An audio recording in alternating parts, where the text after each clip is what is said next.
30 years ago, Doreen Atwood was in her backyard, tending to her garden, when she noticed something unusual. It started to rain, the largest raindrops I'd ever seen, and they were coming sideways.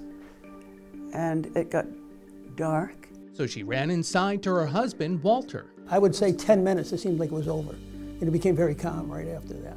In just minutes, the tornado ripped through the south end of town.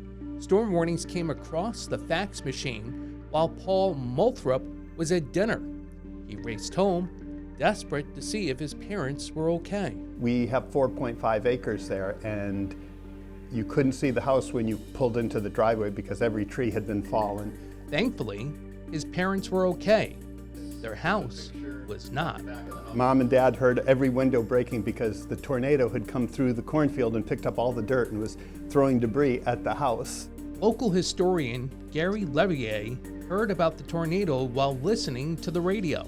There was some radio silence, and then we heard a newsman, Tom Jay, say, "The fairgrounds are no more." The Great Barrington Fairgrounds, once the home to one of the most popular fairs in the Northeast, were completely flattened. Just across the street, a gas station was reduced to rubble. The feelings that you had walking up, seeing your business and what Mother Nature had done. Well, it's kind of hard to explain. It's, I don't know, your first thought is, how could this possibly happen? You know, you're looking at a big chunk of your life that's just gone. It was not just Great Barrington that was impacted. Parts of Columbia County, like Cloverick, were torn apart too.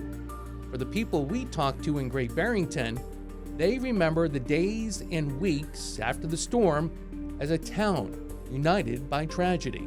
Everybody was wonderful, and we all worked together and did everything that we could to make everything good. Neighbors helping neighbors, clearing down trees so people could get around. I don't know about you, I love the smell of pine. It takes me back to the holidays.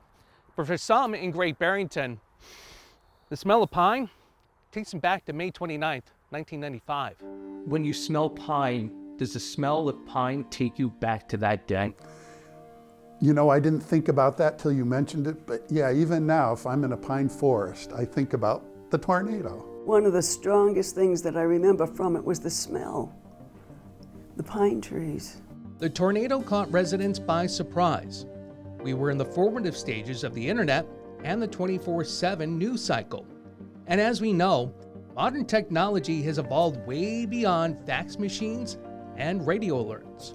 You get notified much sooner, and you're a little more prepared for it if it's a possibility to be. Still, severe weather brings back old fears. Whenever I see storms and stuff like that, I'm a little cautious.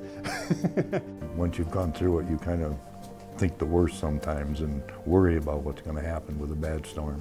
Since that, every time we hear that there's a bad thunderstorm coming, we tend to still go down underneath into the basement and under the stairs, because I think when you go through an experience like that, it kind of traumatizes you a little bit.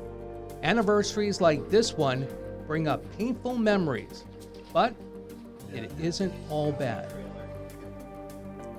It was a sad time, but on the other hand, so many family members that have now passed away were still there, and we all worked together to try to overcome the experience. So it's mixed feelings of happiness and sadness, and still a little bit of terror after all those years, because boy, it was a scary experience.